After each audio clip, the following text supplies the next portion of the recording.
আসসালামু আলাইকুম রহমতুল্লাহি ওবারকাতুহ। আপনার কবরের প্রথম রাত, চারদিকে অন্ধকার এবং আপনি একা। আর আপনার দিকে এগিয়ে আসছে দুইজন ফেরেশতা।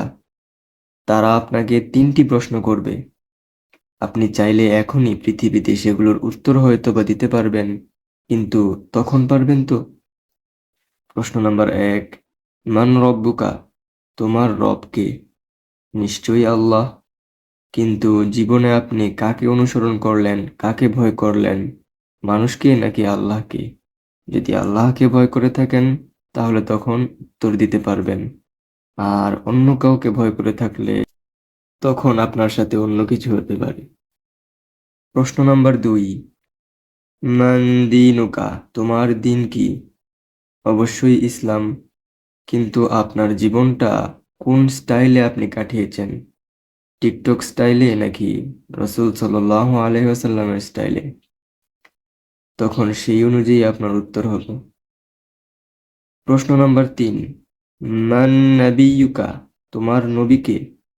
অবশ্যই মুহাম্মদ রাসূলুল্লাহ সাল্লাল্লাহু আলাইহি ওয়াসাল্লাম।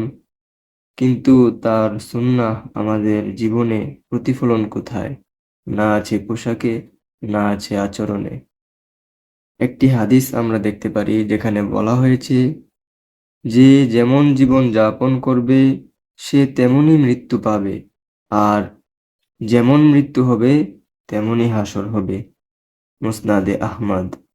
তাই তিনটা প্রশ্নের উত্তর এখনই মুখস্থ করে রেখে কোনো লাভ নেই, যদি না জীবনে আমরা তা আমল করে না যেতে পারি।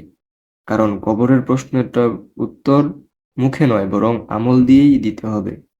আজ থেকেই আমাদেরকে এমন জীবন শুরু করতে হবে যার জন্য আমরা কবর জীবনে সুখী হতে পারি। আল্লাহ তাআলা আমাদের সবাইকে বেশি বেশি নেক আমল করার তৌফিক দান করুন। আমাদের জীবনকে সহজ ও সুন্দর করে দিন। আমিন। আসসালামু আলাইকুম ওয়া রাহমাতুল্লাহি ওয়া বারাকাতুহু।